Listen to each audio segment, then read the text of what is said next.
नमस्कार. आजची मीटिंग महत्त्वाची होती.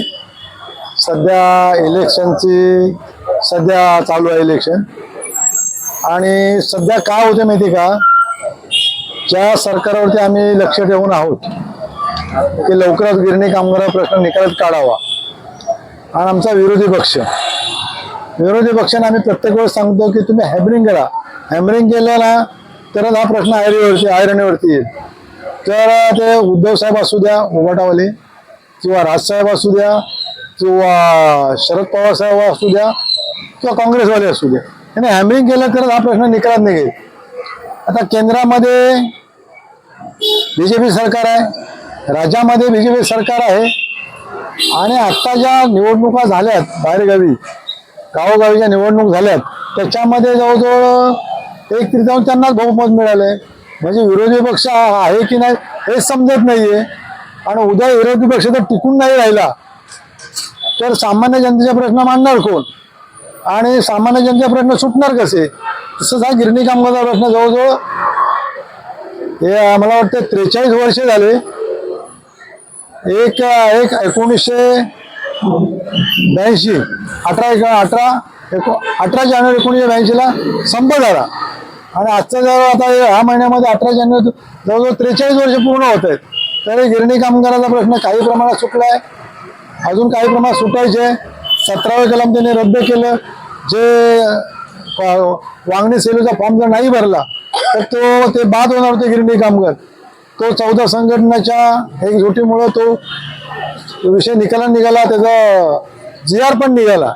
पण आता राहतो प्रश्न गिरणी कामगाराला मुंबईत घराचा. अजूनही सेलू आणि वांगणीवरून गिरणी कामगारांना बरेच फोन येत आहेत की तुम्ही घर घ्या, सेलूला घ्या, वांगणीला घ्या. काही संघटना त्याचे पाठराखण करतात बिल्डरची की आम्ही सांगतो म्हणून घर घ्या. अरे तुम्ही सांगणारे कोण? राज्य सरकार ठरवणार ना गिरणी कामगाराला घर द्यायचं कुठं. तर मी आता निवडणुका आहेत, रात्र वैरीचे, माझा गिरणी कामगार पण आणि मतदारांना सांगू इच्छितो की विरोधी पक्ष जिवंत राहिला पाहिजे, विरोधी पक्ष टिकून राहिला पाहिजे. तर माझं वैयक्तिक मत आहे की शिवसेना, उभाटा आणि मनसे त्यांची जी युती आहे त्यांना गिरणी कामगारांनी वोटिंग करावं. मुंबईत मराठी माणसाचं टिकून राहायचं असेल, मराठी माणसं टिकायचं असेल तर त्या दोघा भावांना मतदान करावं. आणि त्यामुळे आपण त्यांच्याकडे हक्काने जाऊन सांगू शकतो. सचिन भाऊ पण उभाटामध्ये आहेत, त्यांना जाऊन हक्काने सांगू शकतो की आम्ही गिरणी कामगारांना सांगितलं की वोटिंग हे करायचं तर सेना आणि मनसेला करा, त्यांची युती आहे. मराठी उमेदवाराला मतदान करा, जास्तीत मराठी उमेदवाराला करा. कारण का मराठी उमेदवारच मुंबईत टिकून राहू शकतील, मुंबईमध्ये मराठी माणूस टिकून राहू शकतो. जर इतर आता तुम्ही बिहारमध्ये गेला, UP मध्ये गेला, पंजाबमध्ये गेला, कुठल्याही राज्यामध्ये गेला तिथं मराठी एकही उमेदवार मिळणार नाही, नगरसेवक नाही, कुठला अधिकारी नाही, कुठला. पण महाराष्ट्रामध्ये काय झालं माहिती आहे का, आयाराम सगळेच झालेत. खासदार पण इतर जातीचे, परत आमदार पण इतर, नगरसेवक पण इतर जातीचे. मग मराठी माणसाला जागा मिळणार कुठे, स्थान मिळणार कुठे? तर मी आपल्या माध्यमात सांगू इच्छितो की सर्व मतदारांना यावेळेस मनसे आणि उभाटांना मतदान करावं आणि जास्तीत उमेदवार निवडून आणावं. आणि मुंबईचा महापौर हा मराठी असावा आणि सेना मनसेचा असावा हे सांगू इच्छितो. मराठी माणसांचा प्रश्न हा वैरणीवरती असतानाच आपले मुख्यमंत्री देवेंद्र फडणवीस आणि उपमुख्यमंत्री एकनाथ शिंदे यांनी वारंवार घोषणा केल्या आहेत की मुंबईतील मराठी माणसाला मुंबईतच घर आम्ही मिळवून देणार आहोत. परंतु आजपासून पुढे नाही काय होते माहिती का मॅडम, बोलाची घडी बोलाचा भात, निर्णय घेत नाहीत. मुख्यमंत्री काय बोलतायत, आम्ही गिरणी कामगारांना घरं दिली. उपमुख्यमंत्री काय म्हणतायत की आम्ही गिरणी कामगारांना घरं दिली. घरं दिली कुठे? तुम्ही घरं दिलीच नाही. घरं दिली कोणी? पहिल्या राज्य सरकारने बांधली तेव्हा तुम्ही फक्त त्याची लॉटरी काढली. तुम्ही जेव्हा घरं द्याल, आता जवळजवळ 1,10,000 गिरणी कामगार पात्र, 1,05,000 गिरणी कामगार पात्र, त्यांना जर तुम्ही घरं दिली तर आम्ही सांगू शकतो बाबा BJP आणि एकनाथ शिंदे गट यांनी घरं दिली, पण तुम्ही घरं दिली नाही, अजून प्रयोजन नाही. जागा कुठे आहे, काय कुठे जागा आमच्याकडे एमटीसी जागा आहे, मी कांजूरची जागा, आमच्याकडे जे सर्व डॉक्युमेंट्स आहेत कांजूर जागेबद्दल, तुम्ही फक्त बोला, जागा आम्ही सुचवतो, तुम्ही फक्त गिरणी कामाला घरं बांधून द्या. सचिन अय्यर साहेब आपले उपमतामधून पुढाकार घेत असतात नेहमी विरोधी पक्ष नेते म्हणून. काय वाटतं यावेळेस जर मुंबईत विरोधी पक्षाची जी माणसं आहेत घाटा गटाची ती जर निवडून आली तर गिरणी कामगारांना न्याय मिळेल का, ही आशा तुम्ही बाळगताय का? नाही, जर ते जर निवडून आले, आता प्रत्येक पक्षाला समजतं विरोधींना, कारण का त्यांची ताकद कमी झाली, राज्यामध्ये विरोधी पक्ष नेताच नाहीये, त्यामुळं त्यांना समजलं तर ते जर निवडून आले तर आम्हाला 100% खात्री आहे की ते गिरणी कामगारांना न्याय देतील आणि सर्व गिरणी कामगाराचे मुंबईत घरं होतील. आजचं काय म्हणजे गिरणी कामगाराला असो किंवा सामान्य मतदाराला प्रश्न पडतोय की आजचा आपण रात्री झोपला सकाळी उठून बघतोय तर आपला नेता आपल्या पक्षातच नाही, त्यांनी पक्ष बदली केलंय. कारण का पक्ष बदली केलंय तर त्याला तिकीट नाही दिली, त्याच्या पक्षाने त्याला तिकीट नाही दिली की ऑटोमॅटिक तो हे बदललो.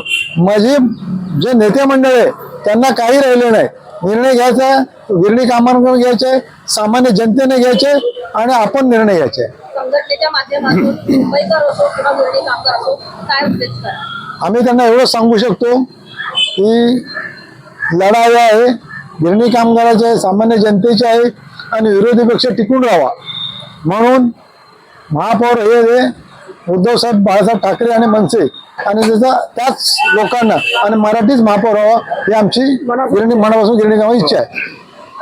नमस्कार. आता बरीचशीच माहिती आनंद मोरे साहेबांनी दिली आहे तुम्हाला आणि मी आपल्याला एक सांगू इच्छितो की 31 डिसेंबर 2025 ही ॲप्लिकेशनची लास्ट तारीख होती. पण ती लास्ट तारीख कशी काय, त्याने 2011, 2012 आणि 2017ला ज्याने ॲप्लिकेशन भरलं आहे आणि माडाचे ॲप्लिकेशन भरलं आहे आणि त्यांना अजून करायचं असेल तर ती संधी चालू आहे. 31 तारखेला आपलं कुठलंही स्टॉप काम झाला नाही, ते तुम्ही जर ॲप्लिकेशन बँकेत सहज बँकेत फॉर्म भरला असेल किंवा 11 की 12 की 17ला तर तुमचं ॲप्लिकेशनसाठी अजून ती लिंक चालू आहे, तुम्ही ते फॉर्म भरू शकता. आणि दुसरं आपल्याला सांगायचं की काही ठिकाणी काही कामगारांना फोन येत आहे कन्सल्ट करा की तुमचं ॲप्लिकेशन कन्सल्ट करा, तुम्हाला शेअर नको करून तर कन्सल्ट करा, असं काही नाही. तर 15 मार्च 2024 GR ची जाचगट होती 17 नंबरची, ती जाचगट माननीय मोरे साहेब आणि आपल्या 14 संघटनेच्या माध्यमातून ती जाचगट रद्द करण्यात आली आहे. त्यामुळे कन्सर्टचा प्रॉब्लेम नाही.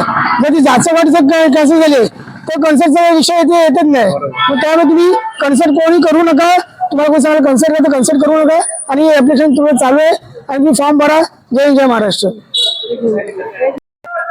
मी गिरणी कामगार डॉन मिल मध्ये कार्याध्यक्ष आता गिरणी कामगार संघटनामध्ये आहे. त्या पद्धतीने मी 2 वाक्य गोष्ट मी बोलतो की गिरणी कामगार संघटना निवडणुकी या पद्धतीत सर्व चालू आहे. जी शिवसेना, उंबरठा, त्यानंतर राज ठाकरे साहेब, नंतर शिंदे सरकार, राष्ट्रवादी, जे काही इतर भरपूर पक्ष चालू आहेत. माझं एक आहे की हा वर्ष जो निवडणूक चालू आहे तो आमचा मराठी महापौर इथं बसला पाहिजे, ही आमची विनंती आहे. आणि मराठी जे आहेत ते बाहेर ना गेले पाहिजे, मराठी लोक इकडे झाली पाहिजे आणि तेही आम्हाला गिरणी कामगार ची घरं आम्हाला मुंबईत मिळायला पाहिजे, हे आम्ही राज्य सरकारांना विनंती करतो. आणि त्यांनी जे तोंडी आम्हाला शब्द बोललेत ते आम्हाला लेखी स्वरूपात मिळावं. आणि जे काय आमची आहेत गिरणी कामगारांची इच्छा की आम्हाला 500 स्क्वेअर फूटचं घर मिळावं आणि ते मुंबईत मध्ये, हे राज्य सरकारने विनंती आहे की आमची इच्छा पूर्ण करावं. यानंतर ही मराठी जे आहेत शाळा बंद झालेत आणि रोजगार भेटत नाही.